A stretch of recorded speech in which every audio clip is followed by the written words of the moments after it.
predstavim delovanje nekaj nove znotraj zgodovine znanosti.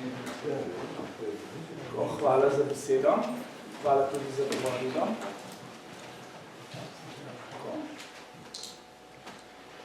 Torej, danes je bilo že veliko povedanega o obeh odgovornih slovenskih zgodovinarjih. Ki sta oba postala člana akademije.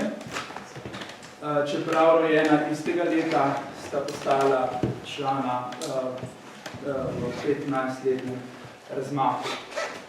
Za uvodno razmišljanje sem si izbral stališče akademika Franceta Bernika, ki je na skupščini 11. junija 1992 povedal sledeče.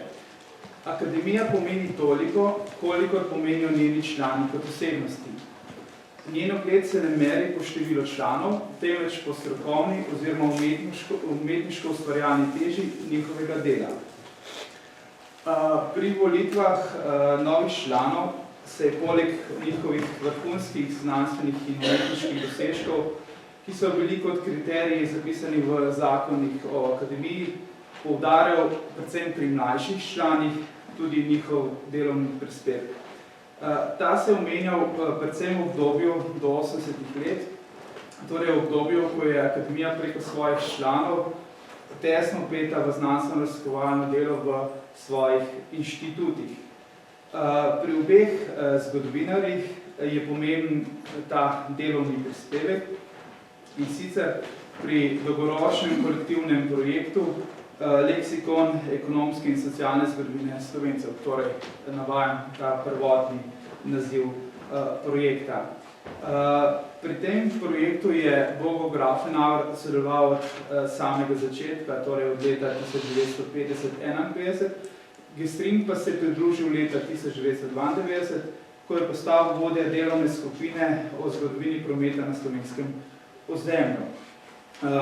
Projekt se je izvajal v okviru decembra 1947 ustanovljenega Inštituta za zgodovino SAZU s tremi sekcijami.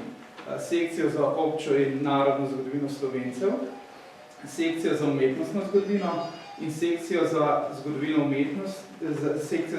umetnosti in sekcijo za arheologijo. Takšno je bilo stanje do smrti načelnika prve in druge sekcije, akademika Milka Kosa in akademika Franceta Steleta spomladi oziroma poleti 1972. Nato pa so se sekcije preosnovale v samostojne inštitute, tako je sekcija za zgodovino se preoblikovala v Zgodovinski inštitut Milka Kosa.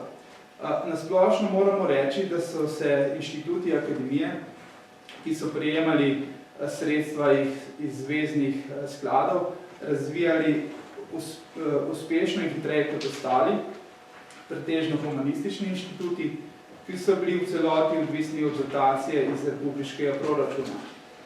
Kot je zapisal glavni tajnik Fran Ramovš jeseni 1949, je pri vsaki namestiti slovenskim prosvetnim ministrstvom potekal takšen boj, kot bi se podiral celoten svet.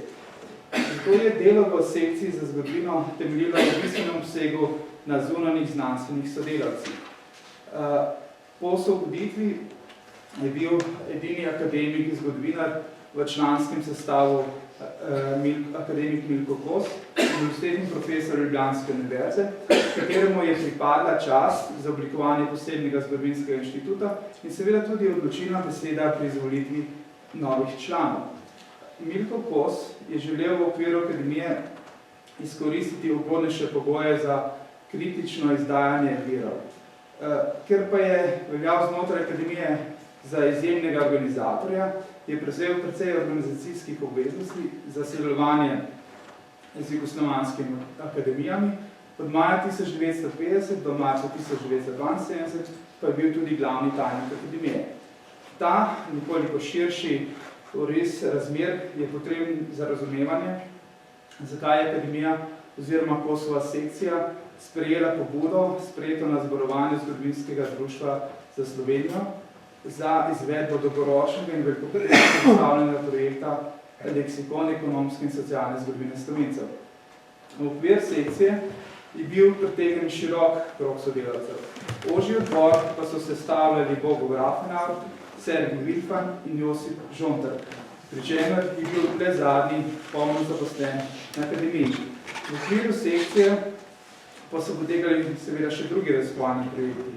Album Grdov Slovenije, izdelava kartoteka tujih zgodovinskih del v slovenskih knjižnicah, retrospektivna zgodovinska slovenska bibliografija, historično-topografski leksikon Slovenije ter komentirane izdaje virov.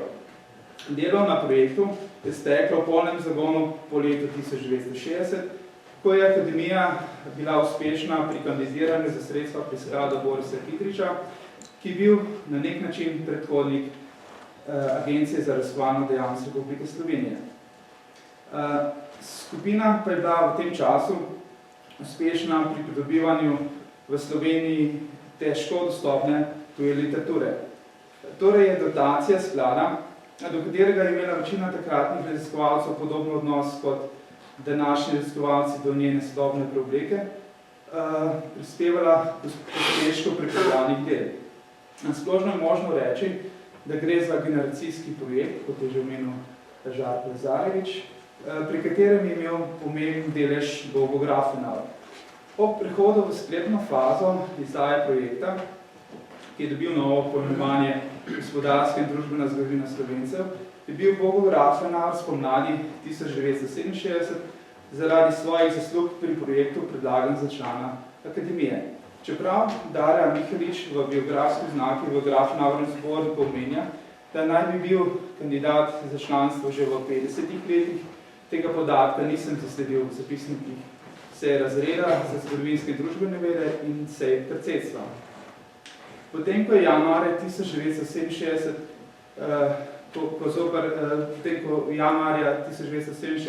zoper njegovo zvolitev ni bilo pomislekov, sta Milko Kos in Franc Viter napisala poročilo.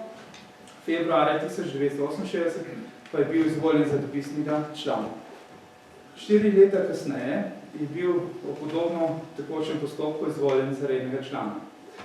Kmalu po izvolitvi so mu namenili skrb za sodelovanje z jugoslovanskimi akademijami in za znanstveno sodelovanje v metakademijskih odborih, postal je tudi glavni urednik arheološkega vestnika, član znanstvenega sveta Zgodovinskega inštituta Milka Kosa, po smrti akademika Frana Cvitra, pa tudi njegov predsednik. Glavnino Grafenauerjevih letnih poročil zaobjema njegov angažma pri projektu Gospodarska in družbena zgodovina Slovencev in zvezi z vprašanji izvršitve arhivskega sporazuma iz leta 1923 in protokola iz leta 1958. Na začetku 80-ih let ob stabilizacijskih ukrepih, ki so imeli med drugim za posledico zmanjšanje uvoza tuje literature in načrtih za temeljno reformo izobraževanja z oblikovanjem enotnih učnih jeder, pa se je v okviru akademije aktiviral na širši osnovi z odločnim javnim nastopom, kot da je to njegova človeška in državljanska dolžnost. Kot je v nekrologu zapisal Ferdo Gestrin, je bil Grafenauer občutljiv za reformo izobraževanja, posebej kritičen je bil do usmerjenega izobraževanja, ker je sodil, da vodi k zniževanju splošnega znanja mladih generacij. Tako kot je bil kritičen do visokošolske reforme konec 50-ih let, kar je objavil sestavko v jubilejni izdaji o 50. obletnici Prve slovenske univerze, je kritične pripombe o reformi srednjega šolstva podal na večjih mestih, med drugim na posvetu Akademije in raziskovalnega inštituta Fakultete za sociologijo, politične vede in novinarstvo. Vloga znanosti pri oblikovanju strategije razvoja Socialistične republike Slovenije. Čeprav na posvet, ki poteka aprila 1981 na akademiji, ni bil povabljen kot referent, se je oglasil s pripravljenim diskusijskim prispevkom, ki je bil zaradi tehnosti objavljen v zborniku. Kljub zavedanju, da imajo prednost ekonomska vprašanja pred filozofskimi, je označil za preosko zgolj razpravo o reševanju ekonomskih vprašanj. Opozoril je na pomen zgodovine in tudi sam obstoj slovenske narodne zavesti. Zato bi morala biti zgodovina sestavni del razprave o strategiji razvoja Slovenije. Dramatično je orisal posledice ukinitve gimnazij in odprave znanja latinščine in nemščine za študente zgodovine iz konca 50-ih let, kot je zapisal po pritisku tedanjega dekana Mikoža. Zaradi neštetega naj bi nastajal kadrovski primanjkljaj raziskovalcev, ki se lahko suvereno ukvarjajo starejšo slovensko zgodovino. Relevantno je označil, da bi se s temi ukrepi slovenski narod reže svoje korenine svoje zavesti, korenine kulture, ki nas vežejo začetki našega nastajanja in razvoja. V načrtovanih spremembah, usmerjenem izobraževanju, je videl zadnji korak, ki bo porušil destabiliziran sistem. Prizadeto je ugotavljal, da so to zanj skrajno vznemirljive stvari, ki pa niso deležne ustrezne in tehtne obravnave. Drug njegov izjemno pomembno angažma v akademiji je bilo vodenje komisije za pripravo slovenskega pravopisa, v katero sta predstavnike imenovali akademija in Republiška konferenca SZDL. Zaradi številnih nesporazumov v komisiji, ki so dosegli vrh v letu 1983, se je predsednik Milčinski posvetoval z Josipom Vidmarjem in predsednikom Republiške konference SZDL Mitjo Ribičičem. Po posvetovanju je bila ustanovljena nova komisija, za predsednika pa je bil izbran Bogo Grafenauer. Po 2 letih konstruktivnega, očitno izjemno napornega sodelovanja je maja 1985 Grafenauer odstopil z utemeljitvijo, da morajo odgovornost prevzeti strokovnjaki, jezikoslovci, člani drugega razreda. Z javnimi nastopi in aktivnim angažmajem pri oblikovanju pravopisnih načel je Grafenauer pridobil precej simpatij, celo toliko, da so ga določeni akademiki očitno nagovarjali naj kandidira za predsednika akademije. Možnost za njegovo kandidaturo se je ponudila po leti 1984, ko so bile volitve ožjega vodstva akademije, torej predsednika, 2 podpredsednikov in glavnega tajnika, zaradi bolnišničnega zdravljenja predsednika Milčinskega odloženja. V akademiji je bil od leta 1953 običaj, da se najprej o morebitni kandidaturi izreči dotedanji funkcionarji, šele nato pa se poišče nove kandidate za ožje vodstvo. Volitve pa so bile, nekaj posebnega, kajti dolgoletni predsednik Josip Vidmar je bil jezen na svojega naslednika, Milčinskega, med drugim tudi zaradi kolokvija Znanost in vera, ki ga je maja 1984 akademija organizirala v sodelovanju z Vatikanskim sekretariatom za neverujočimi. Po odloženih volitvah je še ostreje Vidmar nastopil proti Milčinskem in oblikoval svojo listo kandidatov. Na osnovi zapisov v spominih akademika Franceta Bernika pa lahko sklenemo, da je bil Vidmar odločno tudi proti kandidaturi Grafenauerja. Ključen očitek je bil njegovo nestrinjanje z izdajateljskim programom Slovenske matice. Po mnenju Vidmarja je matica pod njegovim vodstvom izdala preveč del klerikalnih pisateljev. Del nerazpoloženja Vidmarja do Grafenauerja je verjetno imel tudi družinsko ozadje, predvsem v odnosu med Josipom Vidmarjem in Ivanom Grafenauerjem. O Grafenauerju so vnovič načelno razpravljali ob naslednjih volitvah, 4 leta kasneje. Ponovila so se stališča, predvsem v drugem razredu, kajti v zapisniku prvega razreda razprava o Grafenauerju ni zabeležena. Večina članov akademije pa se je zaradi negotovih razmer zavzela za ohranitev kontinuitete v vodstvu akademije. Na naslednjih volitvah, maja 1992, ko so se poslovili 3 člani ožjega vodstva, pa se Grafenauer več ne omenja kot kandidat, postane pa pozoren opazovalec in podaja kritične pripombe v volilnem postopku. Tako je javno predstavil svoj pogled na ustrezen profil predsednika, glede na težavni ekonomski položaj in obseg nove zakonodaje. Odkrito je podpiral Aleksandra Bajta za predsednika akademije.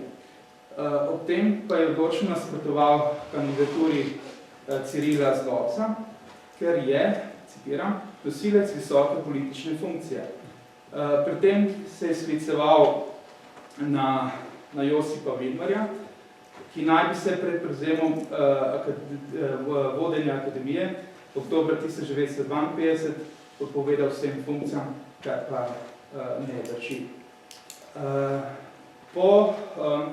Po Grafenauerjevem mnenju, citiram, je akademiji vselej koristilo, če so bile pri volitvah čim manj umešane politične silnice.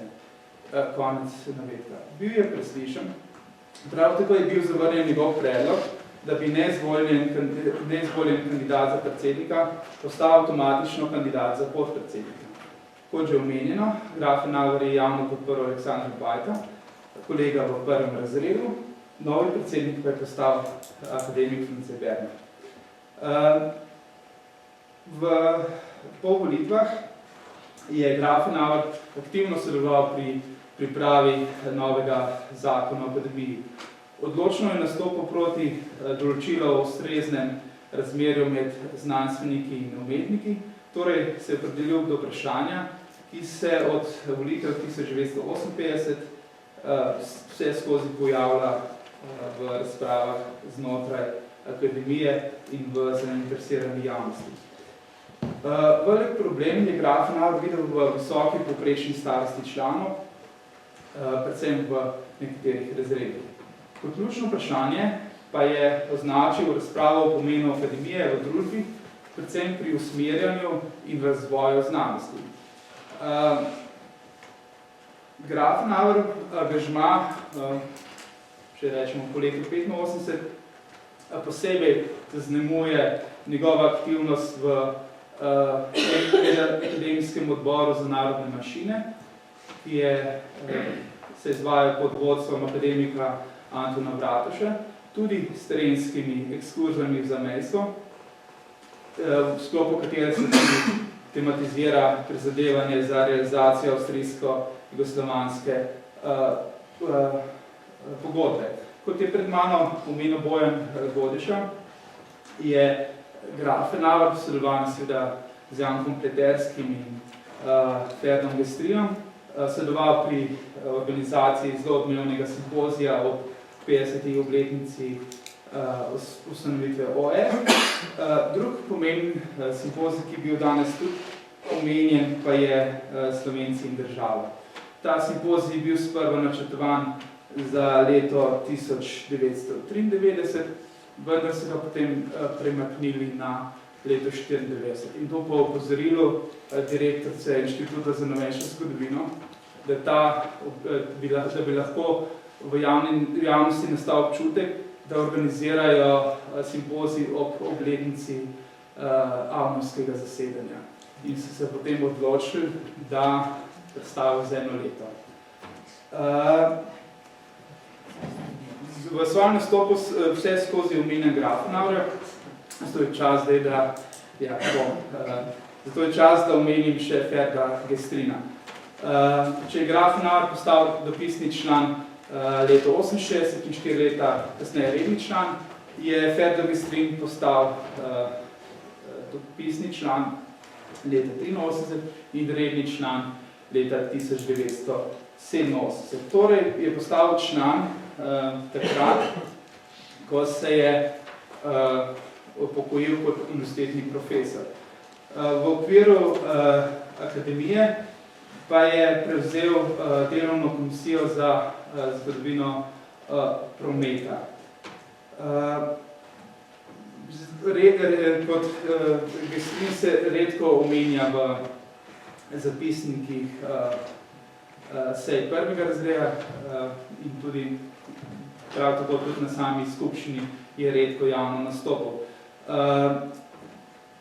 Njegov nastop, njegova pobuda pa je prišla ob razglasitvi osamosvojitve Slovenije, ko je na njegov predlog organizirana izredna seja predsedstva 28. junija 1991. Na tej seji predsedstva so sprejeli ta apel SAZU, ki je bil namenjen tuji javnosti. Takšne apele sta objavili tudi Zagrebška akademija in Beograjska akademija, šlo pa je pač za obveščanje mednarodne kulturne javnosti, kaj se dogaja v Jugoslaviji. In kot so ugotavljali, v sami akademiji je bila pri tem najbolj uspešna Srbska akademija zaradi svojih dobro razpredeljenih mrež in je pač posedovala v svet svoj pogled na krizo v Jugoslaviji. In pri tem seveda je Gestrin predlagal, da je pač podal idejo, tudi napisal snutek, ki je potem bil ustrezno predelan in kasneje razposlan vsem dopisnim članom in mednarodnim partnerjem akademije, objavljen pa je bil tudi v Timesovi prilogi Education and Supplement. Seveda in po nadaljevanju osamosvojitvenih prizadevanj sta se tako Gestrin kot Graf odločno sta v bistvu pomagala z nasveti novemu vodstvu in predlagala, da se akademija odločno pridruži procesu za mednarodno priznanje Republike Slovenije.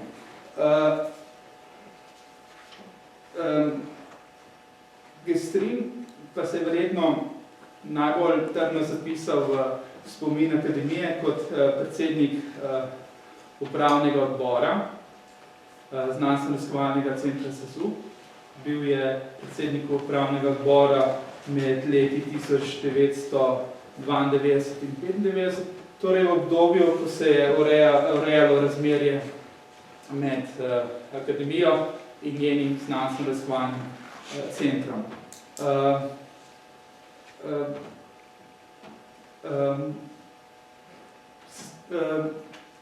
Znanstveno-raziskovalni center je bil ustanovljen novembra 1981 in akademija je bila njena ustanoviteljica. To se je pa potem nevarnost za to ustanoviteljstvo se pa pojavlja po odpravi samoupravljanja in ob zahtevi ministra Petra Tanciga, da bi se ZRC preoblikoval v javni raziskovalni zavod, s čimer bi edina ustanoviteljica postala država. In na akademiji so bili odločno proti tej rešitvi in so vse skozi stoga stališče, da ZRC ne daje za nobeno ceno. No in Gestrin je pri tem odigral zelo pomembno vlogo in njegova ključna prednost je bila v tem, da ni bil vpet v ta odnos med akademijo in ZRC-jem kot univerzitetni profesor in je potem odigral to posredniško vlogo. Tako da je bil 1. decembra 1994 sprejet začasni statutarni sklep, ki je uredil razmerja med akademijo in ZRC. In na tej seji, na kateri so sprejemali ta sklep, se je prvo vprašanje, kakšen vpliv lahko ima akademija na ZRC. Na akademiji je en del se zavzemal, da bi v bistvu akademija soodločala, da ne bi samo spremljala, ampak da bi tudi soodločala in da bi imela možnost imenovati določeno število članov v znanstveni svet. Druga skupina pa je menila, da ima akademija preko svojih članov zadosten vpliv na sam ZRC. Več pa potem v samem objavljenem članku.